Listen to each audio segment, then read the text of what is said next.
Hey everybody, Dexter B. Jenkins. In this video, I want to talk to you about how do you build wealth when you feel like you don't have a lot of time left. So maybe you're in your late 40s, your early 50s, you're looking, I don't have a lot of money saved up for retirement. I'm not making a lot of money on my job per se, or I'm putting kids through school and all that. And you're like, I don't know exactly what am I going to do in the future.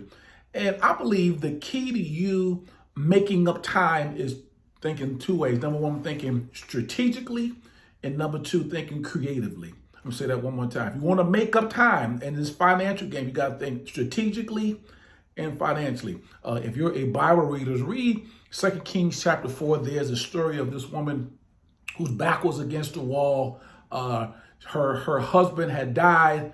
And back in those days, what they would do, they would take your children if you owed debt. And so she owed some debt. And so they were getting ready to take her sons. And she came to the prophet, and the prophet told her how to do two things. Number one, he told her how to think creatively. He asked her this one question: what do you have in your house?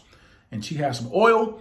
And then number two, he taught her how to think strategically. He said, take the oil, sell it, and then live off the rest. And so, that's a lesson for us, that if we are up against the wall, or if we feel we're running out of time financially, if we think creatively and we think strategically, you can still become wealthy and you still reach your highest financial potential. Hey, this has been Dexter B. Jenkins. Head on over to dexterbjenkins.com if you desire to learn how to think creatively and think strategically around your finances. I got a lot of great resources over there at my website.